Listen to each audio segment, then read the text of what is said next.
Assalamualaikum warahmatullahi wabarakatuh. Perkenalkan, kami dari kelompok 1. Kami akan mempresentasikan tugas kami, yaitu aluminium foil. Perkenalkan, nama saya Zahra Altwaim. Saya Randa Setiawan. Saya Ismail Islam Musin. Bisa lihat fotonya di situ.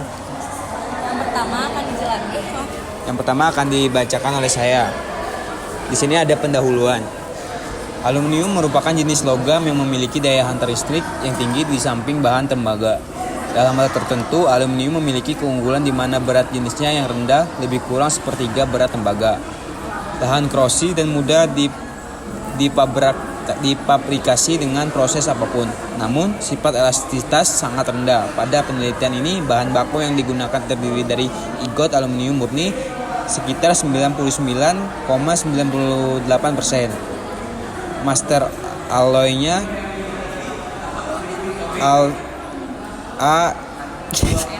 ALCE 10 atau cerium 10% dan ALZR 5 atau zirconium 5%.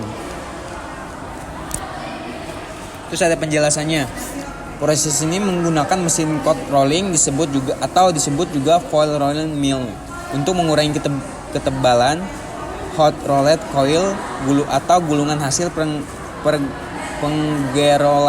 pengerolan panas yang sudah melewati proses awal atau termasuk annealing menengah akan digulirkan melalui serangkaian roll pada mesin cold rolling.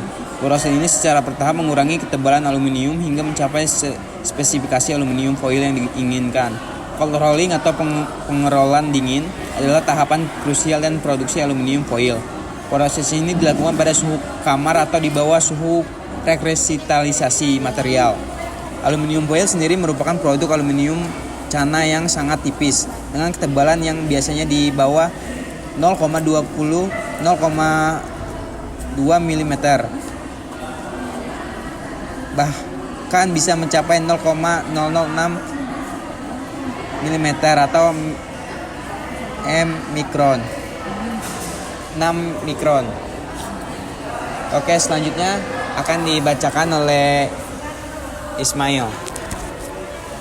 Baik, selanjutnya ada proses pembuatan aluminium foil dibuat dari logam murni melalui beberapa tahap pengerjaan. Dan berikut tahap-tahapnya. Yang pertama ada pembuatan igot aluminium cair. Hasil pemurniannya dicetak menjadi batangan padat besar. Igot ini didinginkan dan disiapkan untuk proses selanjutnya. Yang kedua ada hot rolling. Igot ini dipanaskan agar lunak dan mudah dibentuk, kemudian dilewatkan antara roll baja besar beberapa kali untuk memperkecil ketebalan. Hasilnya disebut hot roll coil. Yang ketiga ada cold rolling. Setelah didinginkan, lembaran aluminium tersebut dilanjutkan ke pengolahan dingin pada suhu kamar. Tujuannya untuk mencapai ketebalan yang tipis. Kadang 2 lembar digulung bersamaan agar proses efisien.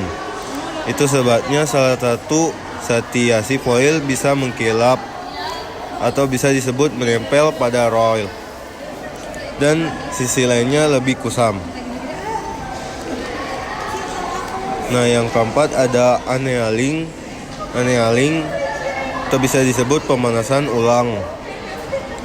Setelah cold rolling, struktur aluminium menjadi keras dan rapuh. Maka dilakukan annealing, mengembalikan kelenturan dan menghilangkan tegangan dalam logam.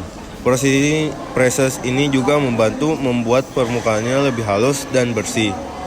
Selanjutnya ada finishing dan pemotongan. Lembaran foil digulung ke dalam roll besar, kemudian dipotong sesuai ukuran yang dibutuhkan. Dapat juga dilakukan pelapisan atau laminasi dengan plastik tergantung penggunaannya. Selanjutnya akan dijelaskan oleh Zahra. Oke, selanjutnya akan dijelaskan oleh saya. Nah, proses ini tuh menggunakan mesin cold rolling yang untuk fungsinya itu untuk apa sih? Yang pertama tuh untuk mengurangi ketebalan. Nah, gulungan dari hasil pengerolan yang panas tadi sudah melewati proses awal yang akan digulirkan melalui serangkaian roll pada mesin cold rolling. Nah, proses ini secara bertahap mengurangi ketebalan aluminium hingga mencapai spesifikasi aluminium foil yang diinginkan. Nah, yang kedua itu meningkatkan sifat mekanis. Nah, sifat mekanis itu untuk pengerolan dingin menyebabkan pengerasan tegangan.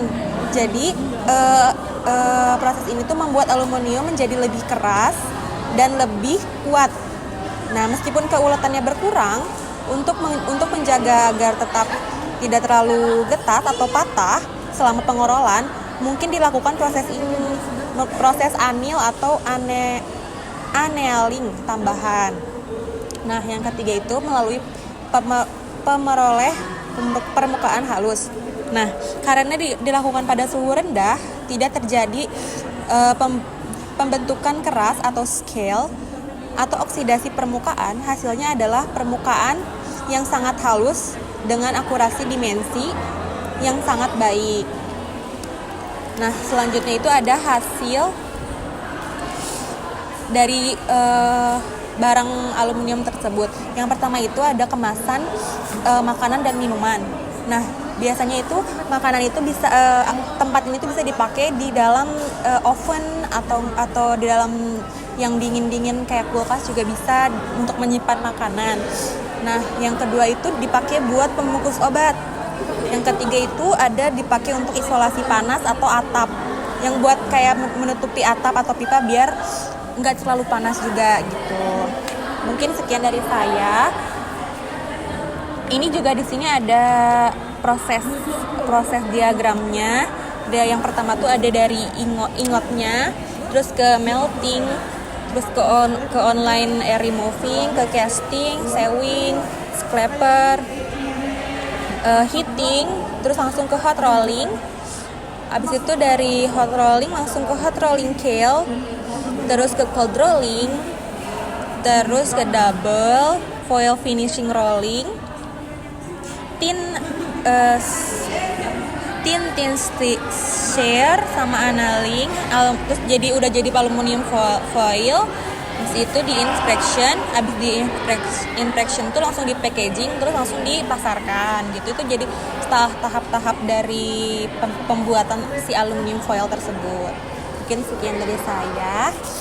Sekian dari kelompok kami. Jika ada yang ingin ditanyakan, langsung tulis saja di kolom komentar. Kurang lebihnya mohon maaf. Terima kasih. Wassalamualaikum warahmatullahi wabarakatuh. Udah.